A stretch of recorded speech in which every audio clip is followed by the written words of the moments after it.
Halo sahabat frekuensi, gimana kabarnya? Semoga tetap sehat dan juga tetap semangat ya. Senang sekali saya Egit Hapsari bisa menjumpai sahabat frekuensi semua dalam podcast Direktorat Jenderal Sumber Daya dan Perangkat Pos dan Informatika Kementerian Komunikasi dan Informatika atau Ditjen SDPPI Kemkominfo dengan tema percepatan transformasi digital. Nah, sahabat frekuensi semua pasti tahu nih di tengah pandemi seperti ini banyak sekali masyarakat yang harus belajar maupun bekerja dari rumah. Jadi, kegiatan-kegiatan yang awalnya bersifat komunal ini sudah pindah ke ruang-ruang digital seperti meeting online, kelas online, webinar, dan lain sebagainya. Pasti udah pada familiar lah ya.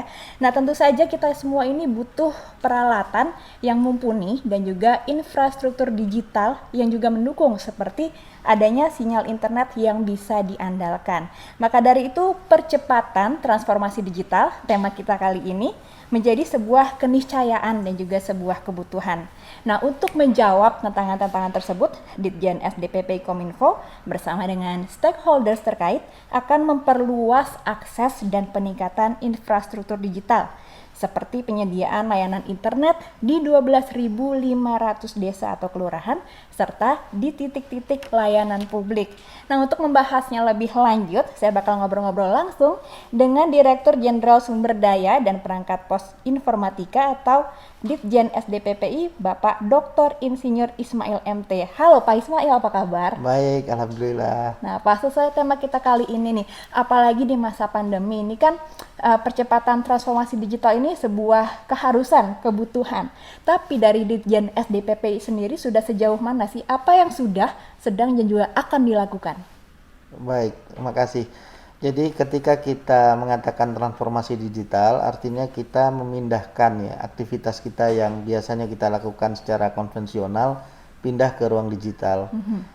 Untuk pindah ke ruang digital ini kita perlu koneksi ke ruang digital, dalam hal ini koneksi ke internet. Jadi masyarakat harus bisa secara mudah dimanapun dan kapanpun untuk connect ke internet. Nah, di negara kita, di Indonesia ini lebih dari 90% koneksi internet itu menggunakan mobile, menggunakan seluler. Dan mobile atau seluler itu bisa berjalan dengan baik kalau tersedia spektrum frekuensi yang cukup dan aman dan bersih untuk bisa digunakan oleh operator seluler untuk menyajikan datanya. Nah, disinilah peran SDPPI sebenarnya. Direktorat Jenderal SDPPI Kementerian Kominfo ini melakukan manajemen spektrum frekuensi radio agar teman-teman kita operator seluler ini bisa mendeliver layanannya dengan baik kepada masyarakat. Karena jantung dari industri seluler atau layanan seluler itu adalah spektrum frekuensi radio. Nah, apa yang kami lakukan? Yang pertama adalah tentu menyediakan spektrum frekuensi yang cukup bagi para operator radio itu. Kemudian yang kedua, kami juga melakukan improvement di berbagai macam layanan publik kami gitu, agar segala proses perizinan yang terkait dengan Direktorat Jenderal SDPPI Kementerian Kominfo itu berjalan dengan transparan dan cepat gitu. Kita sudah memberikan komitmen untuk memberikan layanan itu one day service. Jadi setiap proses perizinan di Direktorat Jenderal SDPPI ini diproses dalam 1 hari kerja. Dan kita juga mengembangkan proses-proses pelayanan kepada masyarakat itu dengan online system. Contohnya misalnya kita juga hadir langsung ke masyarakat di nelayan, masyarakat kita yang juga nelayan ini membutuhkan komunikasi radio ya, ketika mereka melaut, mereka harus bisa berkomunikasi, apalagi dalam keadaan bahaya, berkomunikasi dengan keluarga dan sebagainya. Mereka harus memiliki perangkat radio yang tersertifikasi dan perangkat radio yang clear penggunaan spektrum frekuensinya. Kalau masyarakat mereka ini harus mengurus izin ke Jakarta, kan susah sekali gitu.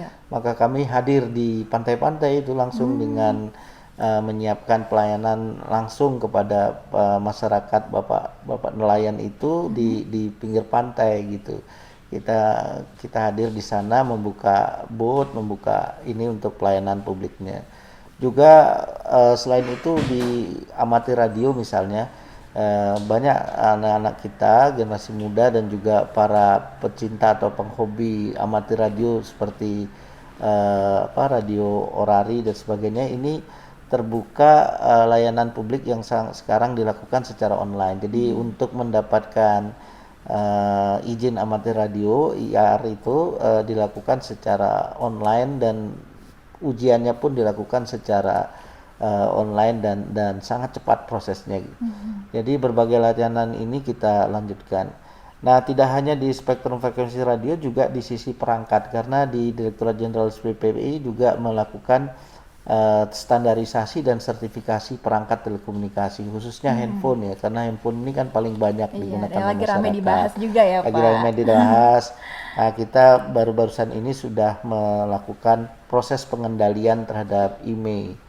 IMEI ini adalah nomor identitas yang unik yang ada di setiap perangkat handphone atau perangkat komputer genggam dan tablet itu. Jadi setiap kita menggunakan SIM card di dalam suatu device atau perangkat itu pasti ada IMEI number-nya. Nah, IMEI number ini adalah nomor unik ya, kalau di mobil tuh kayak nomor rangka gitu, yang ada melekat di setiap HP itu. Kami melakukan pengendalian terhadap IMEI itu agar masyarakat itu tidak kemudian menggunakan perangkat yang tidak berkualitas. Karena apa? Karena banyak sekali barang-barang yang mungkin dikenal dengan istilah BM ya, barang black market. Nah, itu membutuhkan proteksi atau perlindungan kepada masyarakat kita agar mereka tidak mendapatkan perangkat yang berkualitas. Jadi proses transformasi digital itu harus pertama connect dengan suatu kualitas layanan yang terbaik, dan juga perangkat yang dimegang yang dimiliki masyarakat adalah perangkat yang berkualitas juga gitu. Nah, itulah fungsi peran SDPPI di sini adalah mensupport teman-teman telco operators atau cellular operator itu untuk dengan spektrum frekuensi radio yang available dan bersih, tidak ada gangguan. Yang kedua, mensupport agar masyarakat tidak tertipu gitu membeli perangkat-perangkat yang tidak berkualitas dan tidak memiliki garansi dan sebagainya gitu. Dan juga tadi mempersingkat birokrasi ya. Oh ya, itu mempermudah. komitmen kami terhadap pelayanan birokrasi itu memang ya sudah kami lakukan selama beberapa tahun ini. Bahkan Direktorat Jenderal BPI sudah mendapatkan sertifikat dari Kementerian PAN, Pemberdayaan Aparatur Negara. Kita sudah mendapatkan sertifikat WBK, yaitu wilayah bebas korupsi gitu. Jadi seluruh layanan publik di Direktorat Jenderal SDPPI Kementerian Kominfo ini sudah dilakukan secara transparan dan dihindari proses tatap muka, bertele-tele, rumit dan sebagainya, dan ujung-ujungnya terjadi korupsi atau pungli dan sebagainya. Itu kami sudah lakukan sejak beberapa tahun terakhir ini gitu. Jadi memang program untuk mempercepat transformasi digital dari Kemkominfo ini banyak sekali, dan ini juga menjadi bukti keseriusan ya Pak ya. Tapi dalam implementasinya sendiri ada kendala-kendala yang dihadapi nggak sih Pak? Ya tentu ya, namanya setiap implementasi sebuah kebijakan baru pasti kita akan hadapi suatu keadaan di lapangan yang menjadi kendala gitu. Contohnya waktu kita mengimplementasikan IMEI ini, kita mendapat tantangan yang cukup rumit karena mengintegrasikan database atau informasi yang ada di seluruh operator seluler. Karena kami mendesain sebuah sistem pengendalian IMEI ini adalah desain sistem yang menjamin agar masyarakat dari penggunaan perangkat-perangkatnya yang dahulu itu tidak terblokir atau tidak tercegah untuk menerima akses. Jadi kami menerapkan sistem yang disebut dengan whitelist. Whitelist ini beda dengan blacklist. Nah, kalau whitelist itu bedanya begini. Kalau whitelist itu untuk perangkat baru yang dibeli oleh masyarakat, dia sejak awal sudah tidak mendapat sinyal bagi perangkat yang ilegal atau perangkat yang BM tadi. Kalau blacklist itu masyarakat telanjur beli dulu, setelah itu baru diblokir gitu. Nah, ini akan merepotkan ya, dan kami khawatir nanti perangkat masyarakat sudah terlanjur beli beberapa hari kemudian perangkatnya diblokir kan. Jadi ini harus cermat juga membeli ya Pak. Jadi lebih baik kita cegah gitu. Jadi sejak awal kami harapkan masyarakat tuh cek dulu. Kalau mau beli HP itu dilihat dulu IMEI numbernya itu apakah IMEI yang resmi atau tidak. Tapi ada juga cara yang paling mudah untuk ngecek itu sebenarnya Gimana tuh, dengan dicoba masukkan SIM card di HP-nya. Oh, Kalau HP-nya itu kemudian tidak mendapat sinyal, berarti itu adalah ciri atau indikator bahwa perangkatnya perangkat yang ilegal. black market Black gitu. market kayak istilahnya masyarakat sekarang. Jadi silahkan jangan dibeli kalau ada perangkat yang tidak setelah dimasukkan SIM card tidak dapat sinyal, jangan dibeli. Karena nggak bisa dipakai juga ya, Pak. Ya, karena hanya bisa pakai untuk WiFi saja, tapi nggak bisa pakai telepon, nggak bisa Iya. pakai SMS dan sebagainya gitu. Jadi harapan kami masyarakat itu lebih cermat sekarang membeli perangkat itu dengan mengecek emailnya itu, email number bisa dicek di website perindustrian atau itu tadi cara yang mudah masukkan saja SIM SIM card. cardnya. Kalau nggak dapat sinyal jangan dibeli. Jadi harus cermat juga dari masyarakat ya. Nah, IMEI ini kan seperti yang Pak Ismail bilang, ini nomor unik. Istilahnya kalau kita warga negara ini KTP kita, tapi kalau ini adalah kartu identitas perangkat elektronik itu. Tapi ada nggak sih Pak kasus-kasus IMEI bodong sehingga tuh menipu para pembeli? Iya. Yang saya perlu jelaskan dulu sebelum jelaskan IMEI bodong itu peraturan IMEI ini berlakunya ke depan. Oke. Supaya masyarakat yang sudah terlanjur membeli selama ini yang sudah menggunakan perangkat BM dan sebelum ini tidak terganggu.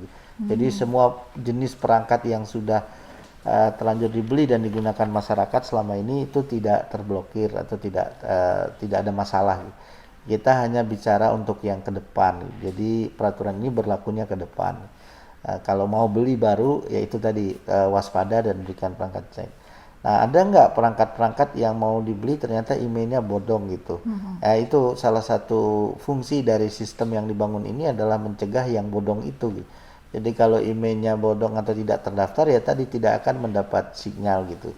Jadi kalau ada mungkin saja ada, tapi kalau sudah ada peraturan seperti ini dan sistem seperti ini ya kami mengharap masyarakat tidak membeli yang perangkat yang tidak dapat sinyal itu karena merugikan diri sendiri kan gitu. Pak, ini kan IMEI ini melekat sama produk-produk elektronik yang memiliki frekuensi yang lebih khususnya. Ini kan banyak sekali di Indonesia ini. Untuk monitoringnya itu menggunakan sistem seperti apa, Pak? Ini sistem yang terintegrasi ya. Jadi monitoring ini bisa dilakukan kami secara tersentral dan juga oleh operator masing-masing. Jadi bagi pelanggan operator Telkomsel misalnya, maka Telkomsel memonitor IMEI untuk pelanggan mereka. Telkomsel juga demikian, Indosat juga demikian. Jadi masing-masing operator besar ini, operator seluler ini memiliki sistem sendiri-sendiri untuk melakukan monitoring. Nah, fungsi monitoring itu apa? Yaitu adalah untuk meyakini bahwa masyarakat, pelanggan dari masing-masing operator itu tidak terganggu sistemnya karena masalah kebijakan ini. Kebijakan ini kan digunakan untuk dua hal ya. Pertama untuk melindungi masyarakat, yang kedua juga untuk mencegah terjadinya kebocoran keuangan negara karena ada oknum-oknum tertentu yang membawa perangkat-perangkat secara ilegal dan tidak membayar pajaknya di Indonesia. Nah, kita juga kebijakan ini membantu memproteksi, melindungi industri kita, industri dalam negeri. Jadi para produsen HP yang diproduksi di Indonesia ini juga dapat tumbuh berkembang karena dia tidak bersaing dengan secara tidak fair atau tidak sehat. Dia memproduksi dan bayar pajak sementara ada orang tertentu datang membawa tipe yang sama, HP yang sama tanpa bayar pajak, tentu harganya akan berbeda ya. Negara dirugikan, produsen juga yang resmi dirugikan. Jadi fungsi ini kebijakan IMEI ini manfaatnya itu. Manfaatnya besar sekali ya implementasi IMEI ini. Pak, IMEI ini kan seperti yang saya katakan tadi melekat di semua perangkat digital yang ada frekuensinya. Itu ada berapa banyak se-Indonesia ini dan apakah kapasitas sistem yang dimiliki Kemkominfo ini cukup untuk mungkin mengakomodasi jumlah sebanyak itu? Iya. Jadi sistem yang sudah kita siapkan ini sekarang kapasitasnya bisa menampung sampai 1,2 miliar email. Wow, 1,2 miliar. 1,2 miliar. Kalau kita bayangkan penduduk Indonesia ini 260 juta gitu atau 270 juta, kalau satu orang pegang 2 HP gitu. Mungkin lebih makan ya. Ya, atau lebih gitu. 3 HP pun 3 kali 270 juta masih baru sampai 800 jutaan kan gitu. Nah, kita sudah menyiapkan ini untuk 1,2 miliar dan dapat secara mudah juga nanti kita kembangkan kalau memang perangkatnya makin lama makin banyak. Memang kita menampung semua email sekarang ini untuk meyakini agar yang lama-lama produksi produk atau perangkat-perangkat lama itu tidak tercegah atau terblokir itu gitu. Oke, namun untuk pengaduan sendiri, misalkan ada masyarakat yang belum paham atau ingin bertanya lebih lanjut soal implementasi IMEI ini harus menghubungi ke pihak mana atau ke nomor mana, Pak? Iya, kami menyiapkan call center 159 untuk menerima pengaduan, terutama untuk kaitannya yang masalah regulasi. Oke. Tapi kalau yang terkait dengan hal yang teknis, yang ini silahkan langsung ke gerai masing atau call center masing-masing operator. Jadi kalau dia berlangganan di Telkomsel ya datanglah ke gerai Telkomsel atau hubungi call centernya Telkomsel, karena untuk masalah-masalah teknis itu diatasinya oleh para operator sendiri gitu. Jadi dibantu operator seluler yang juga bisa dicatat call centernya 159 ya. Ya. Kalau ada yang mau tanya-tanya soal implementasi IMEI ini atau mungkin tanya ini produk saya IMEI-nya asli atau bodong nih Pak gitu. Sebenarnya nggak usah nanya, Nggak kalau usah itu nanya bisa ya? kalau mau ngecek nomor email itu kan bintang pagar 06 pagar. Jadi dari situ keluar nanti nomor. Nah, nomor ini kan nomor yang unik sebenarnya dari setiap HP. Setelah ketik bintang pagar 06 pagar tadi keluar nomor ini. Nomor ini langsung dicek di website Oke. email.kemenperin.go.id. Nanti di situ akan diberitahu email terdaftar. Tapi buat masyarakat sekarang yang sudah sudah menggunakan, nggak perlu lagi saya rasa ngecek karena kan sudah terdaftar. Iya. Walaupun emailnya itu kan email yang legal, tapi karena dibelinya pada masa yang dahulu, ya nggak ada masalah. Yang kita masalahkan ini kalau mau beri baru gitu. Jadi nggak perlu khawatir untuk ngecek email, nggak perlu juga sekarang. Yang penting sekarang hidup gitu. Yang masalah ini nanti kalau beli baru lagi hati-hati gitu saja. Hati-hati. Gitu. Ya. Tapi misalkan ada warga negara Indonesia mungkin sudah tinggal lama di luar negeri menggunakan perangkat yang dibeli di negara tempat dia tinggal itu. Terus warga negara itu pulang ke Indonesia. Nah, apa yang harus dilakukan sama perangkat yang dia bawa dari luar? Iya, untuk perangkat bawa dari luar ini ada dua kemungkinan ya. Ada orang datang ke Indonesia, baik itu warga negara atau turis gitu, datang ke Indonesia, dia akan menggunakan SIM card dari negara asalnya. Misalnya datang dari Singapura atau datang dari Eropa, dari Inggris. Ya, SIM card-nya yang dia gunakan adalah SIM card dari negara asalnya, itu tidak ada masalah. Itu menggunakan mekanisme yang namanya mekanisme roaming. Roaming. Ya, itu biasa. Jadi ketika kita bepergian ke luar negeri pun kita menggunakan SIM card Indonesia itu tetap berlaku cuman mekanismenya mekanisme roaming. Nah, tapi ketika kita turis atau warga negara Indonesia pulang di Indonesia dan ingin mendaftarkan perangkatnya itu, ini dilakukan pendaftaran di masing-masing gerai operator gitu. Jadi didaftarkan untuk sehingga dihidupkan kembali nomor itu dengan menggunakan SIM card lokal. Bagi turis asing ini bahkan berlaku 3 bulan gitu. Dapat diperpanjang lagi setelah itu, tapi setiap 3 bulan dia harus memperpanjang untuk turis gitu. Tapi kadang-kadang kan ada juga nih orang kita dari luar negeri ingin pulang bawa HP untuk beli oleh-oleh gitu, misalnya beli itu gimana HP tuh, Pak? dari luar negeri. Di peraturan kita itu membolehkan masyarakat tuh membawa maksimum 2 HP gitu. Kalau kita bepergian dari luar negeri. Cukup lah 2 HP kan lumayan lah. Iya, siapa tahu mau dikasih keluarga 10 gitu berarti nggak boleh ya, Jangan, Pak. karena itu kan berarti sudah niat jual beli itu. Kalau Iya. oleh-oleh tuh satu orang bawa 2 kan udah lumayan tuh. Nah, dengan bawa 2 HP itu maksimum dia akan sampai di bandara atau di pelabuhan tempat di Indonesia, di bandara itu akan dilakukan pengecekan oleh petugas bea dan cukai. Oke. Kalau misalnya nilai dari HP-nya itu di atas $500, maka dia harus membayar pajaknya. Berapa besar itu, Pak? Berapa persen? Kurang lebih 17,5% kalau nggak salah saya angkanya, itu membayar pajaknya untuk nilai di atas $500. Misalnya harganya $1.000 gitu. $1.000 harus dikurangi dulu $500. Jadi yang dibayar yang $500 saja. 17,5% dari $500. Atau harganya $1.200, maka dikurangi $500, $700. $700 ini dibayar 17,5%-nya untuk bayar pajaknya.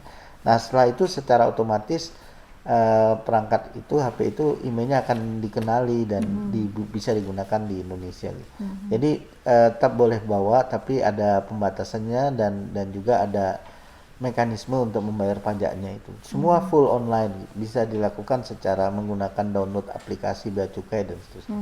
Tapi ini kan berarti kalau kita membawa perangkat elektronik, misalkan 2 perangkat ke Indonesia, begitu sampai di Indonesia kan harus klaim ya Pak. Bagaimana sih supaya bisa mengawasi yang beneran ngeklaim atau nggak ngeklaim ini kan bisa lolos Pak, gimana?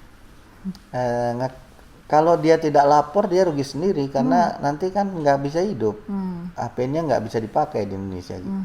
Jadi bagi kita kalau bawa dari luar negeri ya sebaiknya lapor karena kita kan akan masukkan SIM card lokal. Kalau udah pakai SIM card dari operator Indonesia, kalau kita tidak bayar pajaknya nggak bisa dipakai. Jadi sebaiknya dilaporkan gitu. Jadi nggak perlu petugas periksa-periksa di dalam tasnya ada HP apa enggak, karena yang bawa sendiri kan berkepentingan agar HP-nya bisa digunakan gitu. Jadi ini sebenarnya terobosan juga ya, karena celah sekecil apapun ya nggak bisa lolos juga karena nggak bakal bisa dipakai juga ya Pak handphonenya. Oke Pak Ismail, soal perangkat elektronik yang masuk dari luar negeri dan dibawa penumpang nih.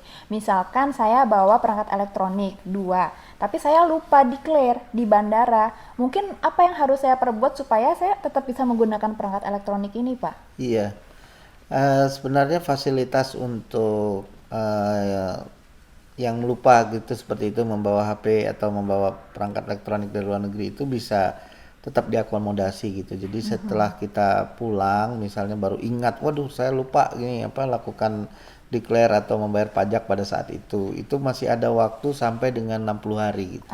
Jadi 60 hari diberi kesempatan kepada masyarakat yang sudah membawa HP tadi dan lupa mendeklarnya di bandara untuk mendaftarkan melalui aplikasi Bea Cukai tadi. Cuma bayar pajaknya berbeda gitu.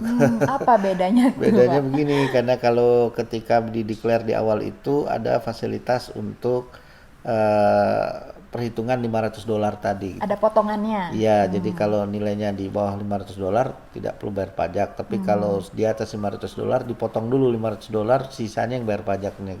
Tapi kalau untuk yang setelah lewat itu dan kemudian diberi waktu 60 hari itu dia mendeklar tetap dapat digunakan, dibayar pajaknya dengan nilai perangkat tersebut gitu. Jadi misalkan saya membawa perangkat elektronik handphone senilai mungkin 20 juta rupiah satunya. Jadi kalau saya lupa declare di bandara, nantinya saya bisa registrasi tapi saya bayar pajaknya 17,5% dari 20 juta itu. Jadi lebih mahal dong Pak. Ya karena aturan perpajakannya demikian gitu. Ini juga menghindari orang yang memang dengan sengaja untuk melakukan moral hazard gitulah, bawa barang dan menyelundupkan gitu kan. Itu kita memang mencegah itu gitu. Tapi sebenarnya manfaat email ini selain yang saya ceritakan tadi ada lagi itu Mbak, yang penting juga buat diketahui masyarakat gitu. Nanti ke depannya ini dengan sistem pengendalian email ini kita bisa melakukan pengendalian terhadap perangkat HP yang hilang dan dicuri. Gimana caranya? Ya, jadi begini, kalau misalnya kita perangkatnya HP-nya hilang dan dicuri, kita akan melakukan laporan ke kepolisian terhadap kehilangan itu. Dengan dasar laporan ke polisi itulah nanti bisa datang ke gerai masing-masing untuk minta diblokir HP-nya. Kenapa ini penting? Karena kan bisa jadi perangkat HP kita itu mungkin mengandung konten-konten yang menurut kita private, tidak ingin dilihat orang lain dan sebagainya. Jadi diblokir nomor dan perangkatnya? Ya, nomor HP itu HP-nya, emailnya diblokir. Emailnya diblokir. Emailnya diblokir sehingga email itu tidak akan, perangkat itu nggak bisa lagi mendapat sinyal HP. Yang kedua juga ini mudah-mudahan bisa mendorong untuk niat para pencuri HP itu. Jadi kalau sudah mencuri HP nggak bisa dijual karena begitu diblokir oleh yang punya, ya orang nggak mau beli juga kan, karena HP-nya nggak bisa dipakai untuk telepon dan sebagainya. Jadi sebaiknya ini bermanfaat juga buat masyarakat, karena kita tahu di proses kita kembali ke isu transformasi digital itu kan memiliki gadget yang berkualitas dan mungkin ini kita dapatkan dengan bagi sebagian saudara-saudara kita juga sudah sudah bekerja keras ya, atau mungkin menabung dan Iya. sebagainya untuk beli satu HP saja gitu. Kalau dicuri orang kan bayangkan kan kesulitannya gitu. Nah, dengan proses pengendalian IMEI ini mudah-mudahan niat untuk mencuri itu bisa dikurangi dan kalau bisa dihilangkan. Karena apa? Karena nanti yang memiliki bisa melaporkan dan bisa membuat HP itu terblokir gitu. Jadi niat mencuri itu bisa dikurangi gitu. Iya, semoga juga bisa menurunkan kriminalitas Iya, di pencurian kriminalitas pencurian, elektronik. jambret di jalan seperti itu. Mudah-mudahan bisa ini dengan proses ini gitu. Jadi IMEI ini bisa diblok, tapi untuk unblockingnya sendiri bisa Ya nggak, Pak? lapor lagi. Lapor lagi. Kalau misalnya wah tadinya hilang terus ketemu gitu. Ternyata lupa taruh di mana taruh di gitu. mana setelah diblokir di unblock lagi bisa. Di-unblock lagi. Tapi dilakukan oleh yang punya gitu dengan bukti laporan polisi tadi gitu. Dan juga mungkin bawa KTP, kartu Iya jelas identitas kartu ya. identitas dan nomor HP-nya itu diketahui gitu, nomor handphonenya, nomor SIM card-nya gitu. Iya. Nantinya juga akan memungkinkan untuk tracing perangkat yang hilang juga, Pak? Selama ini fasilitas terutama itu blok dan unblock dulu ya, karena tracing itu urusannya kepolisian, Oke. bukan urusan pribadi gitu. Tapi kita lapor dan polisi membantu untuk melakukan mencari HP-nya mungkin dengan bantuan operator. Atau mungkin sekarang di handphone zaman sekarang kan ada Find My Phone gitu ya, lewat location. Kalau itu fasilitas silahkan, kalau itu fitur yang ada di HP itu bisa digunakan secara langsung oleh masyarakat.